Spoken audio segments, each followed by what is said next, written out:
सुप्रभात।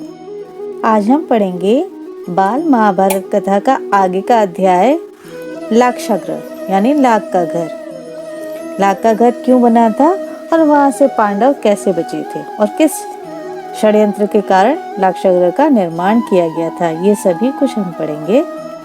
तो यहाँ लिखा गया है कि पांडव स्वभाव और गुणों के कारण प्रजा में बहुत ही लोकप्रिय थे।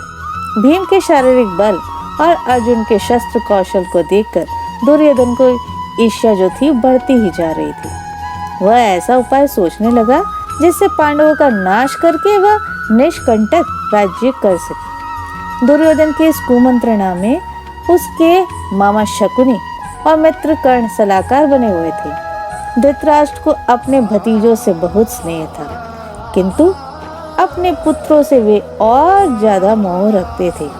वृद्ध धृतराष्ट्र बुद्धिमान थे, परंतु दृढ़ निश्चयी नहीं थे। अपने पुत्र दुर्योधन पर भी नियंत्रण रखने की शक्ति उनमें नहीं थी। वे जानते थे कि दुर्योधन सही राह पर नहीं चल रहा है, किंतु फिर भी उसका साथ देते थे। इधर प्रजा में पांडवों की लोकप्रियता दिन प्रतिदिन बढ़ती ही जा रही थी। सभी लोग कहते थे कि युधिष्ठिर राजगद्दी पर बैठने योग्य है। उनका कहना था धृतराष्ट्र के जन्मान होने के कारण उनके छोटे भाई पांडु सिंहासन पर बैठे थे। उनकी आकस्मिक मृत्यु हो जाने और पांडवों के छोटे होने के कारण थोड़े समय के लिए धृतराष्ट्र ने राजकाज संभाला था, किंतु अब युधिष्ठिर युवा हो गए हैं, इसलिए अब धृतराष्ट्र को राज्य अपने अधीन रखने का कोई भी अधिकार नहीं है।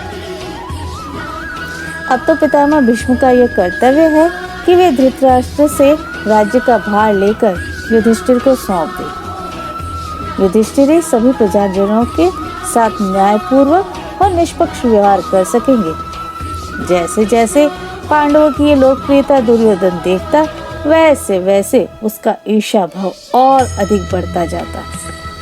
एक दिन धृतराष्ट्र को एकांत में पाकर दुर्योधन ने उनसे कहा, पिताजी, नगरवासी भिन्न भिन्न प्रकार की बातें करते हैं। जन्मान होने के कारण आप ज्येष्ठ होते हुए भी राज्य से वंचित हो गए। सत्ता आपके अनुज पांडु के हाथ चली गई। अब यदि युधिष्ठिर को यहाँ राज सिंहासन पर बैठा दिया तो हम आने वाली कई पीढ़ियों तक राज्य की आशा नहीं कर सकेंगे। पिताजी, हम इस अपमान को सह नहीं पाएंगे।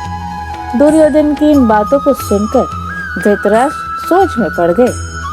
उन्होंने दुर्योधन से कहा, बेटा, तुम्हारा कहना तो सही है, किंतु युधिष्ठिर के विरुद्ध जाना या कुछ करना भी तो कठिन है, क्योंकि युधिष्ठिर सबसे स्नेह रखता है, धर्म के अनुसार चलता है और अपने पिता की तरह गुणवान भी है।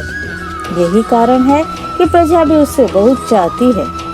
यह सुनकर दुर्योधन ने कहा, पिताजी, आप एक काम कीजिए, बस पांडवों को कोई न कोई बहाना बनाकर वारणावत के मेले में भेज दीजिए।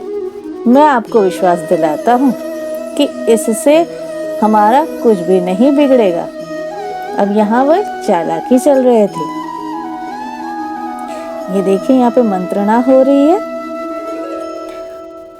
दुर्योधन ने अपने पिता पर अधिक दबाव डालने के लिए कूटनीतिज्ञों को भी अपने पक्ष में कर लिया। वे एक एक करके धृतराष्ट्र के पास गए और उन्हें पांडवों के खिलाफ उकसाने लगे। इनमें कर्णिक नामक ब्राह्मण, जो शकुनी का मंत्री था, उसने धृतराष्ट्र के सामने अनेक उदाहरणों एवं प्रमाणों से अपनी दलील की पुष्टि की।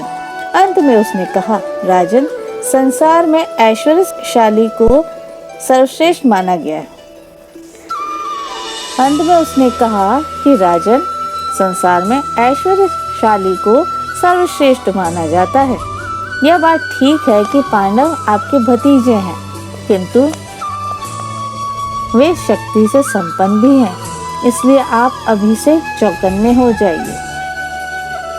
उनसे अपनी रक्षा कर लीजिए, कहीं ऐसा ना हो कि बाद में पछताना पड़े।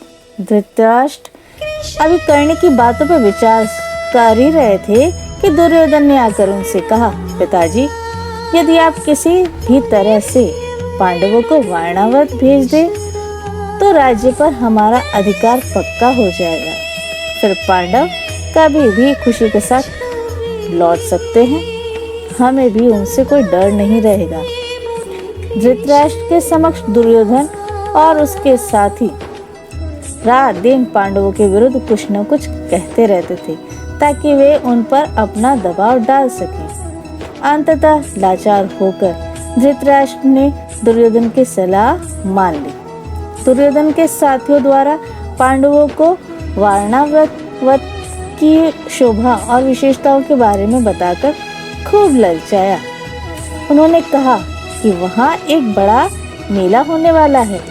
उनकी बातें सुनकर पांडव स्वयं ही वारणावत जाने को उत्सुक हो गए। उन्होंने धृतराष्ट्र से वहां जाने की अनुमति मांगी। धृतराष्ट्र से अनुमति लेकर वे भीष्म से विदा लेकर पांडव खुशी खुशी माता कुंती के साथ वारणावत की ओर रवाना हो गए। पांडवों के वारणावत जाने के बाद पता लगते ही दुर्योधन की खुशी का ठिकाना न रहा। वह कर्ण और शकुनी के साथ मिलकर पांडवों तथा उनकी माता को मारने के उपाय सोचने लगे। उसने अपने मंत्री पुरोचन को बुलाकर एक योजना बनाई। पुरोचन ने कार्य को सफलतापूर्वक के साथ पूर्ण करने का वचन दिया और एक शीघ्रगामी रथ पर बैठकर पांडवों से पहले ही वारणावत पहुंच गए। वहां जाकर उसने पांडवों के लिए घी, मूंग, तेल, लाख आदि शीघ्र आग पकड़ने वाली चीजों को मिट्टी में मिलाकर एक सुंदर भवन बनवा दिया। पुरोचन ने एक और जगह का प्रबंध करवा दिया ताकि पांडव जल्दी भी पहुंच जाए तो उन्हें वहां ठहराया जा सके। दुर्योधन की योजना के अनुसार कुछ समय तक पांडवों को लाख के सुंदर भवन में रहने दिया जाए और जब वे पूरी तरह से शंका रहित हो जाए तब एक रात उस लाख के भवन में आग लगा दी जाए जिससे पांडव भी जलकर राख हो जाए और कौरवों पर कोई आरोप भी न लगा सके। तो इस तरह से वहां पर यह योजना बनाई गई। अब आप आगे के अध्याय में ये देखेंगे कि वे इससे इस तरह से बच पाते हैं। ठीक है, धन्यवाद।